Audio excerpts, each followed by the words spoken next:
السلام علیکم دوستو، اردو کلاسک چینل پر خوش آمدید۔ معزز سامعین حضرات، آئیے سنتے ہیں صدیوں کے مسافر آتون کی داستان حیات قسط نمبر 53۔ معزز سامعین، آپ سے امید کی جاتی ہے کہ ویڈیو کو لائک کریں اور چینل کو بھی سبسکرائب کر لیں، شکریہ۔ قاہرہ پہنچنے پر ایک کارواں سرائے میں ہم ٹھہر گئے۔ 2 روز یہاں قیام کیا، پھر ایک کارواں کے ساتھ اسکندریہ کی طرف چل پڑے۔ ڈونا کو اسکندریہ اس کی سہیلی کے گھر پہنچانا تھا۔ اسکندریہ کا شہر قاہرہ زیادہ دور نہیں تھا۔ فاطمی خاندان مصر پر حکمران تھا۔ رایا خوشحال تھی، کارواں بے فکری سے چلتے تھے۔ ڈونا کی سہیلی کا نام سانچی تھا، جس نے اسکندریہ کے ایک تاجر سے شادی کر رکھی تھی۔ تاجر کی حویلی شاندار تھی۔ سانچی اپنی سہیلی ڈونا سے گلے لگ کر ملی۔ اس نے اور اس کے بوڑھے سوداگر خامد نے ہماری خوب خاطر مدارت کی۔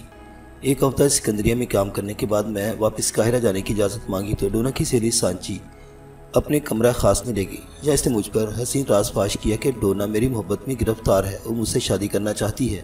وہ شادی سے پہلے تمہارا مذہب اسلام قبول کر لے گی۔ اس کا دل مت توڑنا عبداللہ۔ اس کی حالت دیکھ کر مجھے لگتا ہے کہ وہ تمہارے بغیر زندہ نہیں رہ سکے گی۔ یہ ایک عجیب مسئلہ میرے سامنے پیش ہو گیا تھا۔ کئی حسین ترین لڑکیاں میری زندگی میں آئیں، مگر آج تک کسی نے یوں مجھ سے شادی کا اظہار نہ کیا تھا۔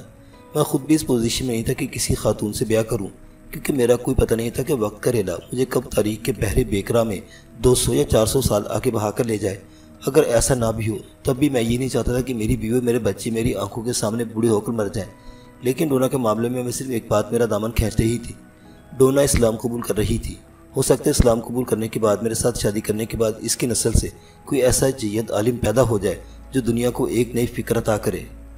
میں الجھن میں پڑ گیا۔ اگر میں ڈونا سے شادی نہیں کرتا ہوں تو محض میری وجہ سے حلقہ بگوش اسلام ہونے سے محروم ہو جاتی ہے۔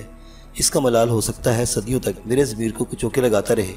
میں نے ڈونا سے شادی کرنے کا فیصلہ کر لیا اور سانچی سے کہا کہ اگر ڈونا کی یہی خواہش ہے تو میں اس کو اپنی منقوہ بیوی بنانے کو تیار ہوں۔ سانچی بہت خوش ہوئی۔ ڈونا نے شادی کے روز ہی ایک عالم دین کے ہاتھ پر کلمہ طیبہ پڑھ کر اسلام قبول کر لیا۔ اس کا نام سلطانہ رکھ دیا گیا۔ ہماری شادی ہو گئی۔ میں سلطانہ سے شادی کے بعد کچھ روز تو سانچی کی حویلی میں رہا، پھر اسے ساتھ لے کر قاہرہ آ گیا۔ یا میں نے دریائے نیل کے قریب ایک بستی میں کرائے پر مکان لے لیا اور شہر میں جڑی بوٹیوں کا کاروبار شروع کر دیا۔ اندر ہی اندر مجھے ایک دھڑکا لگا رہتا تھا کہ اگر کسی روز اچانک میں تاریخ کے دوار میں گم ہو گیا تو سلطانہ پر کیا گزرے گی۔ ظاہر ہے کہ میں واپس نہیں آ سکوں گا اور سلطانہ میری جدائی میں بوڑھی ہو کر اللہ کو پیاری ہو جائے گی۔ یہ میری مجبوری تھی، یہاں میں بے بس تھا۔ سلطانہ نے شہر میں ایک شاندار کارواں سرائے تعمیر کرائی، جس میں ایک پرسکو مسجد بھی تھی۔ سلطانہ نے قاہرہ شہر کی ایک یتیم لڑکی عامرہ کو اپنی بیٹی بنا لیا تھا۔ عامرہ کی عمر 8-10 برس کی تھی۔ ساملی سی بڑی پیاری سی بچی تھی۔ میں بھی اسے اپنی بیٹی ہی کی طرح پیار کرنے لگا تھا۔ وقت گزرتا چلا گیا۔ اب وہی مرحلہ آ گیا تھا جس کا مجھے خطرہ لگا تھا، یعنی سلطانہ بوڑھی ہونے لگی، لیکن میں اسی طرح جوان تھا۔ وہ مجھ سے تعجب کرتے ہوئے کئی بار پوچھ چکی تھی کہ میری جوانی کا راز کیا ہے۔ میں ہر بار یہی جواز پیش کرتا کہ یہ قدرت کی طرف سے ہے اور اس میں میرا کوئی عمل دخل نہیں۔ میں نے اسے اپنی مافوق الفطرت شخصیت کے بارے میں کبھی کچھ نہیں بتایا تھا۔ میں اس کی ضرورت ہی محسوس نہیں کرتا تھا۔ اس جھکجھک سے بچنے کے لیے میں نے دوسرے ملکوں کے دورے کرنے شروع کر دیے۔ میں اکثر باہر رہنے لگا۔ ایک بار واپس آئے تو حویلی پر ماتم کی فضا چھائی ہوئی تھی۔ معلوم ہوا کہ میری پیاری اور خدمت گزار بیوی سلطانہ کو فوت ہوئے 3 دن گزر چکے ہیں۔ لپالک بیٹی عامرہ جوان ہو چکی تھی۔ مجھے دیکھ کر آنسو بہانے لگی۔ سلطانہ کے موت کا مجھے بڑا دکھ ہوا۔ میں اس کی قبر پر گیا۔ میری آنکھوں سے آنسو برسنے لگے۔ میں نے فاتحہ پڑھی اور اس کی مغفرت کے لیے 2 روز تک خیرات تقسیم کرتا رہا۔ میری بیٹی عامرہ نے مجھے خط دیا اور بولی، ابائی امی نے مرنے سے کچھ دن پہلے مجھے دیا تھا کہ اپنے والد کو دے دینا۔ میں نے خط کھول کر پڑھا۔ اس میں لکھا تھا، میرے سرتاج، تم جو کوئی بھی ہو، میں جانتی ہوں کہ تم مسلمان ہو اور میرے شوہر ہو۔ میں مرنے کے بعد بھی تم سے پیار کرتی رہوں گی۔ تم نے اپنے بارے میں جو کچھ نہیں بتایا کہ تم کون ہو، کہاں سے آئے ہو، کدھر جا رہے ہو، لیکن میرا ایمان ہے کہ مرنے کے بعد مجھے میرا خدا تمہارے بارے میں سب کچھ بتا دے گا۔ پھر میں جنت میں بھی تمہارے لیے دعا کروں گی۔ مجھے معلوم ہے کہ اس دنیا میں اب ہماری ملاقات نہیں ہوگی۔ میری بیٹی عامرہ کا خیال رکھنا، کسی اچھی جگہ اس کی شادی کر دینا۔ خط پڑھ کر میری آنکھوں میں آنسو آ گئے۔ میں نے عامرہ بیٹی کے سر پر ہاتھ رکھ دیا اور دیر تک اسے اپنے پاس بٹھائے سلطانہ کی یاد میں آنسو بہاتا رہا۔ 1.5 ماہ بعد میں نے قاہرہ کے ایک سوداگر کے بیٹے راحیل سے عامرہ کی شادی کر دی۔ شادی بڑی دھوم دھام سے ہوئی۔ میں نے اپنی آدھی جائیداد اور دولت عامرہ کو دے دی اور باقی نصف جائیداد اور دولت کو اپنی حویلی کے ملازموں، خادموں اور کنیزوں میں تقسیم کر دیا۔ میں خود حویلی کے کمرے میں بڑی سادگی سے رہنے لگا۔ عامرہ کے بیاہ کو ابھی 1 مہینہ بھی نہیں گزرا تھا کہ ملک کے اندر ایک طبقے نے بادشاہ کے خلاف بغاوت کا علم بلند کر دیا۔ فوج حرکت میں آ گئی اور بغاوت کو کچل دیا گیا۔ اب باغیوں کی پکڑ دھکڑ شروع ہو گئی۔ اس پکڑ دھکڑ میں بہت سے بے گناہ بھی پکڑ لیے گئے۔ ان میں میرا داماد اور عامرہ کا خامد راحیل بھی تھا۔ راحیل کے گھر میں صف ماتم بچھ گئی۔ عامرہ کو غشی کے دورے پڑنے لگے۔ کیونکہ جو باقی بھی پکڑا جاتے اسے پھانسی دے دی جاتی تھی۔ راحیل کے باپ نے اپنے اثر و رسوخ کو کام میں لاتے ہوئے اپنے فرزند کو چھڑانے کی بہت کوشش کی، مگر وہ اس میں ناکام رہا۔ مجھ سے اپنے سلطانہ کی بیٹی عامرہ کی حالت دیکھی نہیں جاتی تھی۔ آخر میں نے راحیل کی جان بچانے کا فیصلہ کر لیا۔ میں نے عامرہ کو تسلی دی اور خود یہ معلوم کرنے نکل کھڑا ہوا کہ راحیل کو کس جگہ قید رکھا گیا ہے اور اس کی قسمت کا فیصلہ کب ہو رہا ہے۔ مجھے بہت جلد معلوم ہو گیا کہ راحیل قلعے کے تہہ خانے میں قید ہے اور اسے 2 روز بعد قلعے کے اندر ہی پھانسی دے دی جائے گی۔ بے حساب لوگ پکڑے گئے تھے، کسی کو کسی کا نام معلوم نہیں تھا کہ کون کس کا بیٹا اور کہاں رہتا ہے۔ بس لوگوں کو ادھر سے ادھر ذرا سا شک پڑنے پر پکڑ کر قید خانے میں ڈال دیا گیا تھا اور انہیں موت کے گھاٹ اتارا جا رہا تھا۔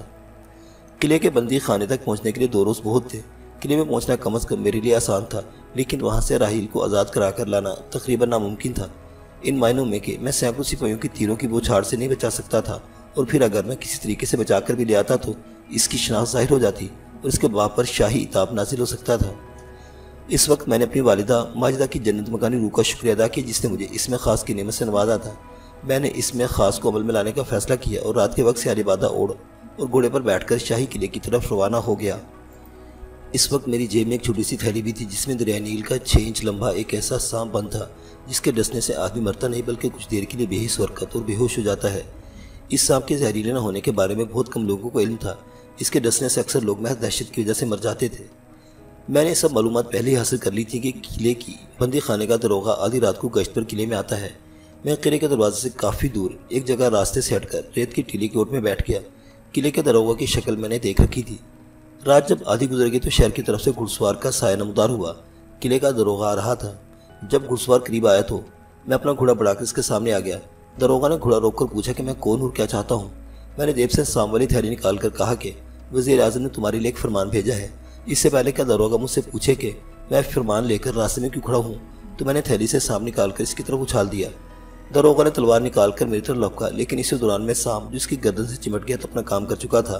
داروغہ گھوڑے سے گر پڑا، وہ بے ہوش ہو چکا تھا۔ میں اسے گھسیٹ کر ٹیلے کے پیچھے لے گیا۔ اس کا گھوڑا واپس بھاگ گیا۔ داروغہ کی جیب سے شاہی مہر تھی، مجھے اسی شاہی مہر کی تلاش تھی۔ یہ مہر دکھا کر میں بہتر قلعے میں داخل ہو سکتا تھا، جہاں چاہوں جا سکتا تھا۔ داروغہ کے منہ میں رومال ٹھونس کر میں نے اس پر مشکیں کس دی اور گھوڑے پر بیٹھ کر تیز سے قلعے کی طرف بڑھا۔ قلعے کے صدر دروازے پر مشرق روشن تھی، بڑا سخت پیارا لگا تھا۔ میں نے شاہی مہر دکھائی تو صدر دروازے کا تاک کھول دیا گیا۔ میں نے قلعے کے سپاہیوں کو بتایا کہ وزیر اعظم نے مجھے بغاوت کے جرم میں گرفتار شدگان کے معائنے کے لیے بھیجا ہے، کیونکہ ہمیں خاص باغی سے پوچھ گچھ کرنا ہے۔ باغیوں کو اگلے روز موت کی گھاٹ اتارا جا رہا تھا۔ انہیں قلعے کی سنگین ترین کوٹری میں بند رکھا گیا تھا۔ ان کی تعداد سینکڑوں تک پہنچ گئی تھی۔ سپاہی میرے ساتھ تھا، اس کے ہاتھ میں مشل تھی۔ میں نے باری باری سب کوٹریوں میں بدقسمت باغیوں کو دیکھا۔ آخر ایک کوٹری میں جب اپنا داماد راحیل نظر آ گیا۔ وہ زنجیروں میں جکڑا پتھریلے فرش پر سر گھٹوں میں دیے بیٹھا تھا۔ میں نے سپاہی کو باہر کھڑا رہنے کو حکم دیا اور کوٹری کھلوا کر اندر داخل ہو گیا۔ راحیل نے گردن اٹھا کر میری صورت دیکھی تو چونک کر کچھ بولنے ہی والا تھا کہ میں نے اپنے ہونٹوں پر انگلی رکھ کر اسے خاموش رہنے کا اشارہ کیا۔ میں نے کوٹری کا دروازہ بند کر دیا۔ ابا حضور، آپ اپنی جان خطرے میں ڈال کر یقین کریں میں بے قصور ہوں۔ میں نے کہا راحیل بیٹے، میں تمہیں ساتھ لے جانے آیا ہوں۔ راحیل نے چونک کر میری طرف دیکھا۔ اس کے خیال میں ایک ناممکن بات کہہ دی تھی۔ میں نے اس کے ہونٹوں پر ہاتھ رکھ دیا۔ خاموش رہو، ایک ثانیے کے لیے آنکھیں بند کرو۔ راحیل کی سمجھ میں کچھ نہیں آ رہا تھا۔ اس نے میری ہدایت پر عمل کرتے ہوئے آنکھیں بند کر لی۔ میں نے دل میں اس میں خاص پڑا اور شہادت کی انگلی سے راحیل کی طرف اشارہ کیا۔ میرے دیکھتے دیکھتے راحیل سکڑ کر چڑیا کے جتنے بچے جتنا چھوٹا ہو گیا۔ وہ زنجیر کے حلقے سے آپ آزاد ہو گیا۔ وہ دہشت و گھبراہٹ میں زنجیروں کے درمیان ادھر ادھر دوڑنے لگا۔ اس کی بہت ہی باریک آواز بلند ہو رہی تھی۔ میں نے وقت ضائع کیے بغیر اس کو اٹھا کر اپنے چوگے کی اندرونی جیب میں ڈال لیا۔ کوٹری کا دروازہ کھول کر اپنے پیچھے فوراً بند کر دیا اور سپاہی سے کہا کہ کوٹری کو تالا لگا دے۔ سپاہی نے فوراً میرے حکم کی تعمیل کی۔ میں نے اسے بتایا کہ شاہی باغی سے پوچھ گچھ کر کے مطلوبہ معلومات حاصل کر لی گئی ہیں۔ قلعے میں سے کسی بھی باغی کو بادشاہ کی خود دستخط پروانے کے بغیر باہر نہیں لا جا سکتا تھا، اس لیے مجھے اس میں خاص سے کام لینا پڑا۔ ڈیوڑی میں میرا گھوڑا باندھا تھا۔ میں نے نائب داروغہ کو شکر ادا کیا، اسے ایک بار پھر شاہی مہر دکھائی اور گھوڑا سر پر دوڑاتا ہوا قلعے سے باہر آ گیا۔ رات کا اندھیرا چاروں طرف پھیلا ہوا تھا۔ مجھے اپنے چوگے کے اندر سے راحیل کی باریک آواز مسلسل سنائی دے رہی تھی۔ ٹیلے کی اوٹ میں بندی خانے کا داروغہ اسی طرح بے ہوش پڑا تھا۔ میں نے اس کے منہ سے رومال نکال کر پھینک دی، اس کے ہاتھ پاؤں کی رسیاں بھی کھول دی۔ پھر اس کی نبض دیکھی، نبض باقاعدہ چل رہی تھی۔ میں نے چوگے کی اندرونی جیب میں سے راحیل کو نکال کر اپنی ہتھیلی پر بٹھایا اور کہا راحیل بیٹے گھبراؤ مت، میں تمہیں اسی طریقے سے موت کے منہ سے بچا سکتا تھا، لیکن مجھ سے ایک بات کا وعدہ کرو کہ تم اس راز کو فاش نہیں کرو گے۔ راحیل کی نقطوں جیسی آنکھیں خوفزدہ تھیں۔ وہ باریک آواز میں بولا ابا حضور، یہ کیا ہو گیا؟ خدا کے لیے مجھے اس مصیبت سے نجات دلائیں۔ میں نے کہا فکر نہ کرو بیٹے، خطرے سے نکلتے تمہیں پھر سے بڑا کر دوں گا۔ یہ ایک جادو ہے، مگر تم اس جادو کا کسی سے ذکر نہ کرنا۔ نہیں کروں گا ابا جان، مگر خدا کے واسطے مجھے بڑا کر دے، مجھے آپ کی ہتھیلی میدان کی طرح نظر آ رہی ہے۔ میں نے راحیل کو اپنے باہی والی جیب میں رکھا اور شہر کی طرف روانہ ہو گیا۔ حویلی میں راحیل کا باپ اور میری بیٹی عامرہ پریشان بیٹھے تھے، کیونکہ اگلے روز راحیل کو دوسرے باغیوں کے ساتھ پھانسی دی جانے والی تھی۔ قاہرہ شہر کے ایک صحرائی راستہ ملک شام کی طرف جاتا تھا۔ اس شاہراہ کے آگے 6-7 کوس کے فاصلے پر ابو الہول کا قدیم مجسمہ تھا۔ میں گھوڑا دوڑاتا اس مجسمے کے پاس آ گیا۔ اندھیری رات میں ابو الہول کا عظیم الجثہ بت خاموش پتھریلی آنکھوں سے ماضی میں ڈوبے تاریک ادوار کو دیکھ رہا تھا۔ اس مجسمے کے قدموں میں ایک جگہ ابو الہول کے شیر ایسے پنجے کی انگلی کا ناخن اکھڑا گیا تھا، یہ ایک کھو سی بن گئی تھی۔ میں نے جیب سے راحیل کو نکال کر ہتھیلی پر بیٹھا اور کہا، راحیل میں تمہیں اس کھو میں تھوڑی دیر کے لیے چھوڑے جا رہا ہوں، تمہیں یہاں سے کہیں باہر نہیں جانا ہوگا۔ میں عامرہ اور تمہارے والد صاحب کو لے کر تھوڑی دیر میں واپس آ رہا ہوں۔ راحیل چھوٹے چھوٹے بازو ہلا ہلا کر باریک آواز میں کہہ رہا تھا، ابا حضور میں کس مصیبت میں پھنس گیا ہوں، مجھے آپ ابو الہول سے بھی بڑے لگ رہے ہیں، خدا کے لیے مجھے بڑا کر دیں، میں اسی طرح زندہ نہیں رہ سکوں گا۔ راحیل کے لیے ایک انوکھا اور بھیانک تجربہ تھا۔ میں نے تسلی دی اور اپنی بازیں نشین کراتے ہوئے تاکید کی کہ وہ اس کھو سے ہرگز باہر نہ آئے۔ اس نے کھو کے اندر پتھر صاف کر کے راحیل کو ایک جگہ بٹھایا اور کھو کے منہ پر پتھر رکھ دیا۔ میں تیزی سے واپس شہر کی طرف روانہ ہو گیا۔ حویلی میں راحیل کا باپ اور عامرہ پریشانی کے عالم میں بیٹھے تھے۔ میں نے انہیں بتایا کہ راحیل کو میں موت کے منہ سے نکال لایا ہوں۔ کہاں ہے میرا بیٹا؟ راحیل کے باپ نے بے تابی سے میرا بازو تھام لیا۔ عامرہ کی آنکھیں بھی مجھ پر جم گئی۔ وہ شہر سے باہر ایک محفوظ مقام پر چھپا ہوا ہے، آپ لوگوں کو بھی تھوڑا بہت زرد و جواہر کے ساتھ ملک شام کی طرف کوچ کرنا ہوگا۔